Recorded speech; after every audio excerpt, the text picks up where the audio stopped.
सवाल ये है कि वेस्टर्न टॉयलेट्स के इस्तेमाल का फ़िक़ही हुक्म फ़ी नफ्स ही जायज़ है, बज़ाते खुद इसमें कोई हर्ज नहीं है। देखिए मुश्किल आती है ये कि इंसान बाज़ औक़ात बैठता है क्योंकि आदी नहीं होता, वरना असल देखें मुश्किल एक तो हमारे अपने मुल्कों की भी मुश्किल, मतलब आप एयरपोर्ट पे जाएं अगर वेस्टर्न टॉयलेट लगा हुआ है तो टिश्यू नहीं पड़ा हुआ होगा, वरना नॉर्मली ये होता है कि टिश्यू वगैरह आप अंदर डाल दे तो आपको छींटें नहीं आएंगी, टिश्यू नहीं है। तो मैक्सिमम जो होगा वो ये होगा कि जब आप बैठेंगे यूज़ करेंगे तो छींटें आने का डर होता है कि नजिस छींटें आपके जिस्म पे लग जाएं, तो क्या होगा? इसमें कौन सा इतना बड़ा इशू है? तो पानी तो आ ही रहा है ना, उसी पानी से आपने नजासत साफ़ करनी है तो उसी पानी को आप डाल के अपनी टांगें भी पाक कर लें, तो कौन सा मुश्किल काम है?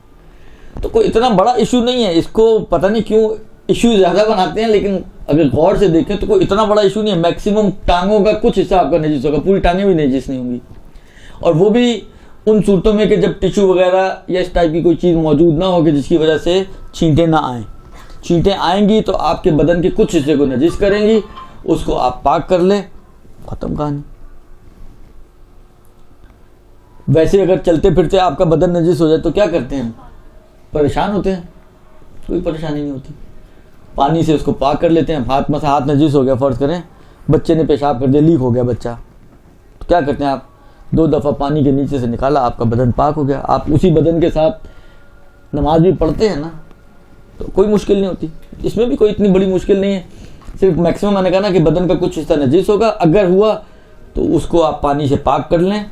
और वैसे भी ये निजासत अगर जो कुछ भी होगा तो एक दफ़ा पाक करने वाली निजासत होगी, क्योंकि मुतनज्जिस छींटें मुतनज्जिस हैं, ऐने नजिस तो नहीं है, लिहाजा ये एक दफ़ा में पाक हो जाएंगी। तो एक दफ़ा पानी डालेंगे आप अपने बदन के उस हिस्से पे, वो हिस्सा आपका बदन का पाक हो जाएगा, बाकी आप नमाज के लिए बिल्कुल बदन आपका पाक साफ़ है।